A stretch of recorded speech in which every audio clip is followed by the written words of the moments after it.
नमस्कार, मैं Manisha BMS third prof की छात्रा आपके सामने सुधा कल्पम का वर्णन करने जा रही हूँ, जिसकी व्याख्या चरक संहिता उत्तरार्ध के कल्प स्थान में 10वें अध्याय में की गई है।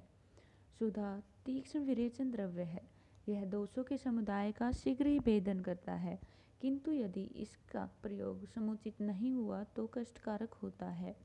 इसकी फैमिली यूफोर्बिएसी है। Latin name Euphorbia neriifolia, English name common milk hedge, morphology गुल्म, डोज 0.5 to 1 ग्राम। पर्याय सह नामना स्नुगुड़ा नंदा सुधा निस्त्रिंशक पत्रकः। स्नुगुड़ा नंदा सुधा निस्त्रिंशक पत्रक इसके पर्याय हैं। गुण इसका गुण लघु और तीक्ष्ण है। रस कटु, विपाक कटु, वीर्य उष्ण होता है। प्रयोज्यांग क्षीर, मूल, कांड और पत्र। The latex of Euphorbia nerifolia is used as laxative, purgative and expectorant as well as in the treatment of abdominal troubles. Leaves are good for improving the appetite and in the treatment of inflammations and abdominal swellings. Roots are used as symptomatic treatment of snake bite, scorpion sting and antispasmodic. Various plant parts or whole Euphorbia nerifolia extract are used as anesthetic, analgesic, anti-anxiety, anticonvulsant, antipsychotic, antidiabetic, dermal irritation, scorpion venom and wound healing properties.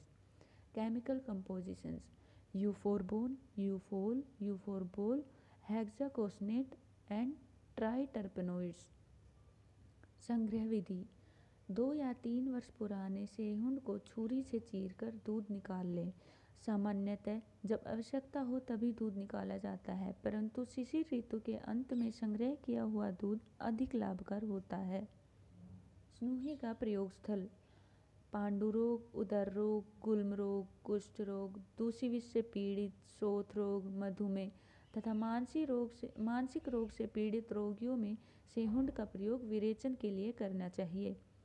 स्नूही तीक्ष्णतम विरेचन द्रव्य है, इसलिए मृत्यु कोष्ठ वाले व्यक्तियों में इसका प्रयोग कभी नहीं करना चाहिए। सेहुंड के भेद: स्नूही 2 प्रकार का होता है। एक में कांटे अधिक होते हैं, यह श्रेष्ठ होता है। दूसरे में कांटे कम होते हैं, परंतु जो होते हैं वह अत्यंत ही तीक्ष्ण होते हैं।